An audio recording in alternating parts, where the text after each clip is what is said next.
由综艺天王吴宗宪2016年创立的经纪公司荣毅文创昨天30日在5星级酒店举办尾牙，旗下艺人包括Sandy吴珊如、丫头詹子晴、绿茶、小优、思雅等艺人全都到场。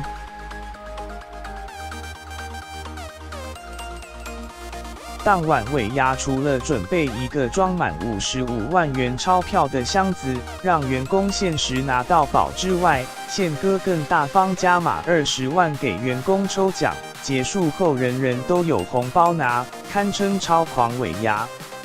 吴宗宪旗下的荣毅文创、吸尘器品牌以及吴珊如经营的无聊咖啡，昨晚联合在5星级酒店举办尾牙，场面盛大。主持人由丫头和绿茶担纲，包括思雅、卡古及吴尊等人都有上台表演。期间，宪哥透露女儿的咖啡店很赚钱，当初资本额粗估约500万，但Sandy才10个月就把他投资的本钱全都赚回来了。